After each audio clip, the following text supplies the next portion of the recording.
महापूर येण्यापूर्वी प्रशासन असेल किंवा आपली कृती समिती असेल कशा पद्धतीनं तयारी करत असते, याच्यामध्ये काय अलर्ट सिस्टीम असतील किंवा तंत्रज्ञ असेल किंवा उपाययोजना कशा पद्धतीने सांगितल्या जातात? मागच्या वर्षी म्हणजे ह्या 24-25 मध्ये आपण वीज सगळ्यात जास्त प्रमाणात तयार केलेली आहे.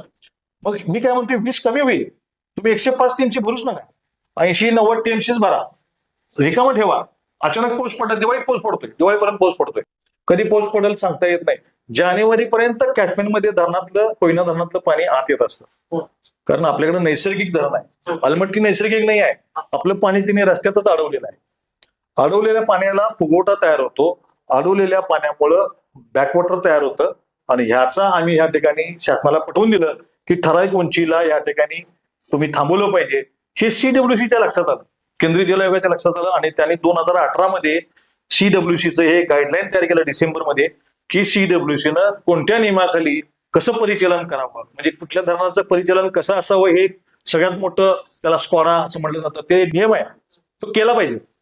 कारण मागच्याला आणि पुढच्यांना कोणालाही त्रास होता कामा नये, ही त्याचा अर्थ आहे. त्या पद्धतीनं CWCनं काही गाईडलाईन घालून दिलेले आहेत की मे मध्ये पाणी किती ठेवावं, जून मध्ये किती ठेवावं, जुलैमध्ये 50% ठेवावं, ऑगस्टमध्ये 77% ठेवावं, आणि सप्टेंबरमध्ये तुम्ही लागेल तसं भरून द्या. म्हणजे जुलै आणि ऑगस्ट हे 2 महिने आपल्याला सांभाळायचे.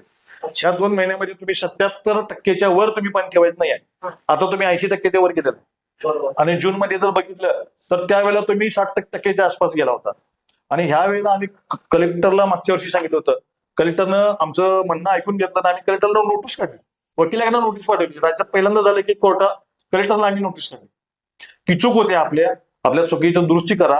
कारण केंद्राची CWC मध्ये लिहिलं होतं 519 60 मीटर अलमट्टीनं त्याच्यावर ठेवायचं नाही, असं पत्र त्यांनी दिलं कलेक्टरना. परंतु 2022 मध्ये राज्यपालांनी इंटरफेअर करून 2 मीटर कमी केलेलं कलेक्टर विसरले. किती मोठी शोकांतिका आहे, 2 मीटर मध्ये किती काय काय होऊ शकते. तर हे आम्ही त्यावेळेला चुकले म्हणून कलेक्टरला आम्ही नोटीस काढली. पुन्हा आम्ही शांततेच्या मार्गात आम्ही परत मागे राहिलो, जाऊ दे म्हटलं, आता त्यांची चूक लक्षात आली आहे, आता तरी त्यांनी व्यवस्थित करतील. पण ह्या वर्षी पण त्यांनी त्या उंची वाढवल्यानंतर पाण्यावरती नोटीस पाठवली नाही किंवा त्यांच्यावरती कोणतीही कारवाई केली नाही. असं जर आपण राहिलो तर या ठिकाणी आपल्याला पुराचे धोके होत राहणार.